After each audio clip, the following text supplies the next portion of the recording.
This week, I was going to practice my violin because I was thinking about auditioning for something more local here in an orchestra, professional orchestra.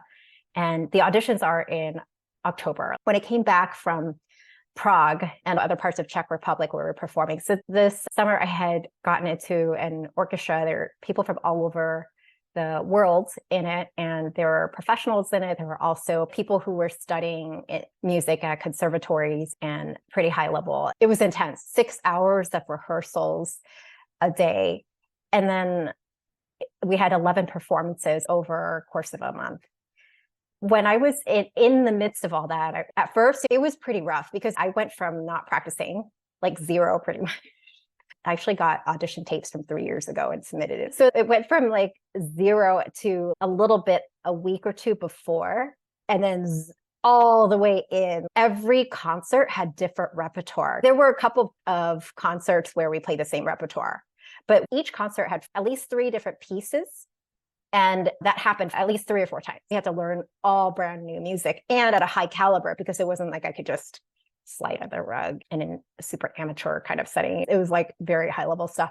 Whenever I'm put in the environment of excellence, then I'm like, I'm not going to be below that excellence. So I was like, I'm determined to play to be at a level that's acceptable for it and decent for this orchestra.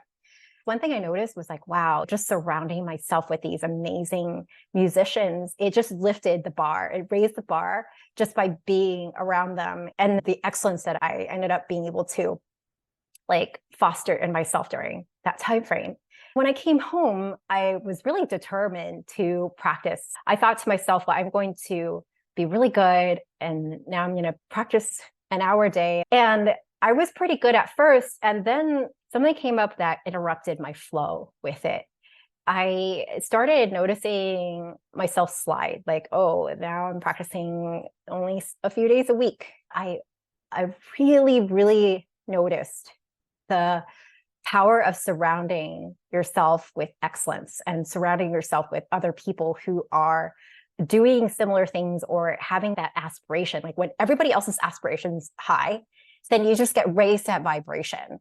Whereas if you are by yourself doing stuff, oh my gosh, it's so difficult to gather the motivation to be like, I'm going to keep practicing this thing. It isn't like I'm surrounding myself with transparency all the time, where there are people who are raising the bar all the time, because literally if you sit next to somebody who plays really well and you suck, they're going to hear you. And so automatically it's going to raise you to rise up to that excellence. And so it was just a great remembrance of how, I do that in business, and in terms of surrounding myself with people who make me raise my bar, or mentors who raise my bar. Like right now, I don't have a violin teacher, so I don't have somebody who raises my bar there on a regular basis, somebody who helps raise the bar.